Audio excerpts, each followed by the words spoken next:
Alright guys, so today I'm going to show you how to turn this thing. Jute twine is one thing it's known as. We're going to turn this into a more usable rope. This stuff by itself does not have much tensile strength, maybe 10-12 pounds. But we're going to basically turn it into a 3-strand rope. It's going to make it a whole lot stronger. And I'm going to show you how to do that. So, first up, done a little bit of prep work here. Was actually in the middle of another video and it broke on me, so round 2 ready to go. You're going to get yourself about a foot, in my case about a 1.5 foot section. It's a bit bigger than my thumb, just a branch.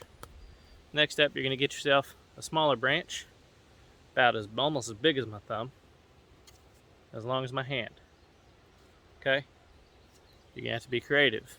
Either bring a nail or find a nail. In my case, I found 2. Helps if you find 2, but you can also use a branch for the other side of this. But you're going to take the first nail.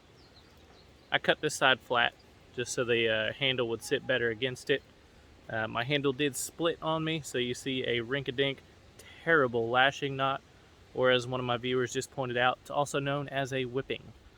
But just a terrible lash to help hold the handle together.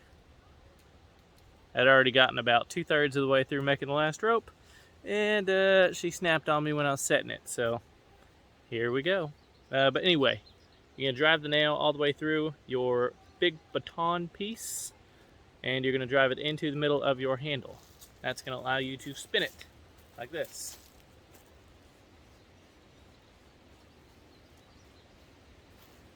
Your rope is going to set on here, and this is what you're going to use to spin it.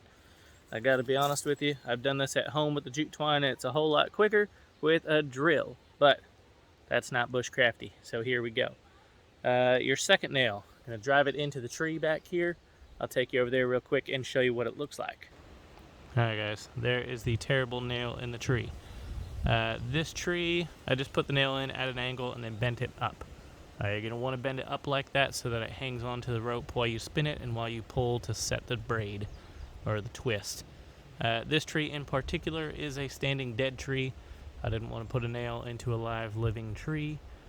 Standing dead, if you're not familiar with what that is a tree that is 100% dead and dry and still standing. These are the best trees to use for firewood since it's already dry.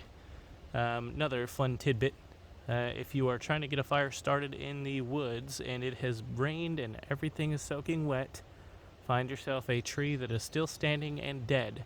That is your best friend because that will be your source of dry wood. So, let's get back to the rope. So, with your twine, jute twine, I went ahead and pulled off about 15 feet worth. When you are done doing this, you're going to have about 1/3 of what you started with, maybe even a little bit less. So 15 feet, give or take, should yield about 5 feet, give or take.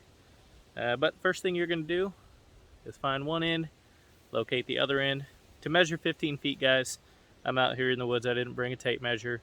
I know I'm about 5'7", well, 5'9", give or take. I don't keep track of it too much these days, but your arm span is usually equal to your height. So I pulled off almost a full arm span 3 times, which would give me a little bit more than 15 feet. So, found my 2 ends. I'm just going to tie a simple overhand knot. Nothing fancy. No bushcrafty wisdom knots here. There's your bushcraft wisdom. Next up, one end of this is going to go over the nail, which will be this end. I don't want the loose ends spinning on my winder here. The next end is going to go over our winding stick. Hang tight. So we got one end over there on the nail. Next end we're going to take and put through our winding stick. We're going to put it down here towards the bottom, okay guys? You're going to use the length and the weight of this as a pendulum, whatever, what have you, to keep it spinning around in a circle. So, hook it down to the bottom, hang tight,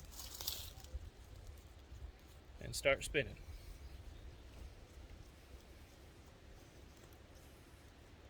Keep your fingernail out of the branch. Feels great.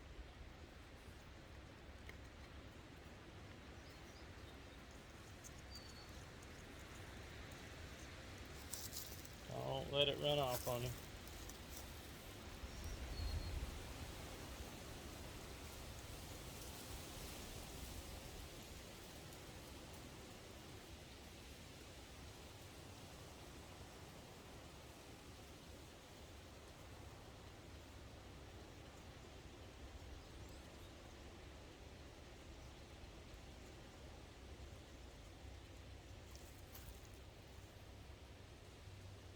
You're going to do this until you have a good wind.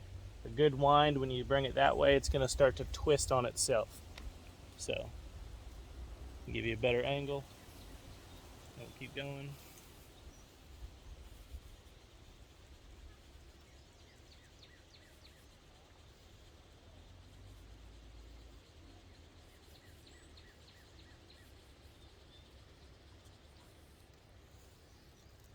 One perk of doing a smaller section, doesn't take as much winding. But, see how she bound up like that? So we have a pretty good winding. Next up, we're going to pull on it towards us. Not too hard, we don't want to break it and do a third one. But anyway, you're going to pull on it to set the twist. So I don't want to pull my nail out, so I'm going to pull down. But, give it a tug. I'm actually going to run my fingers down it, help smooth it out.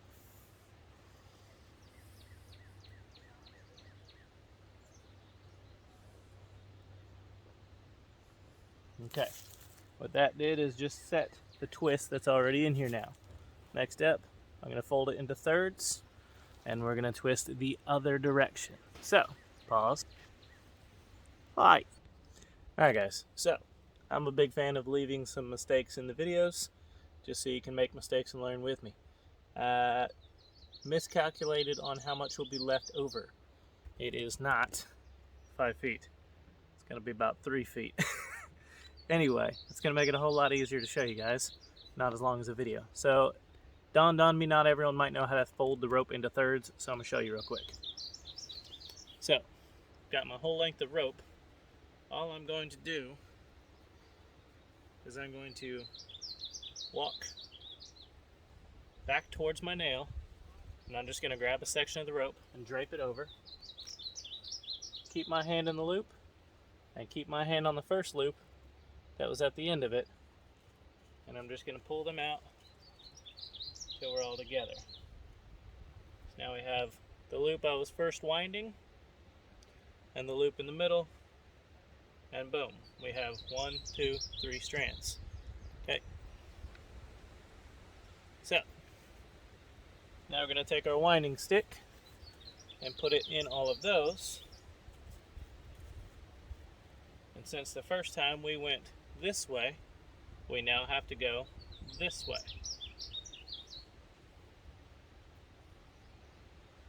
I believe. Nope, we went this way. We're going to go this way. I had to look at the winding.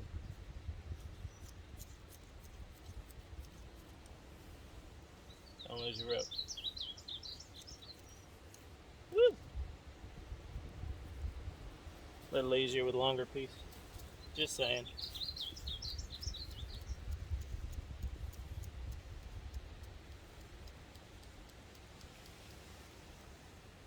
We're getting there.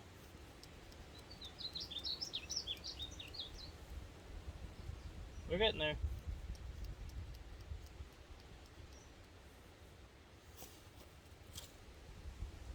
There we go, guys. Pretty good wind. I'm going to give it a few more and then show you. And again, once you get it spun up nice,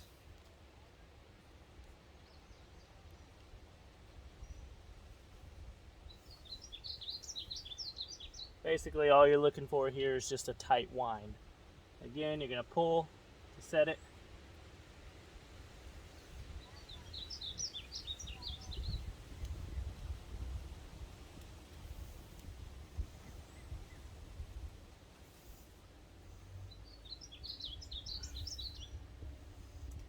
And then there you have it. Take that, undo some there. Should be good.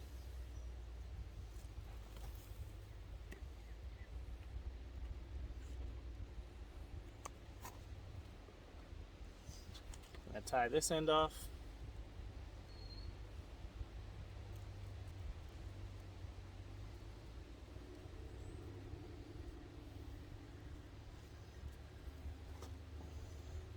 And I've got my other end down here, still wound around my handle.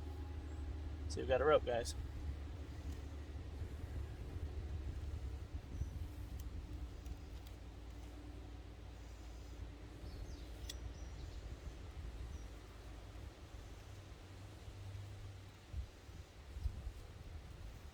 Three feet. That's more like 2 feet. So there you go. Real-time calculations. About 15 feet of cord yielded maybe 2 feet.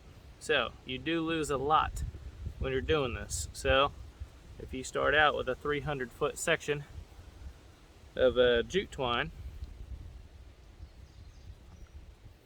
you're going to end up with way less than 100 feet. So probably 50, 60 feet. Anyway, there we have it.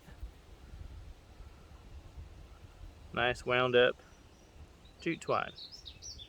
So again, it's maybe 2.5 feet, maybe, give or take. But anyway, she is nice and tight. And that's how you do it, guys. That is a bushcrafty way to turn simple jute twine into a jute rope. And then it's got a whole lot more versatility now because it's stronger. Anyway, guys, hope you enjoyed the video. If you are enjoying my backwoods attempts at some YouTube videos, give it a like, share, subscribe. I do have my Facebook page posted in the description, as well as my blog. I'm just getting started with all this. So the blog's not very in-depth. The Facebook page isn't very in-depth. It basically just mirrors the YouTube. Anyway, guys, hope you like it. I'll see you next time.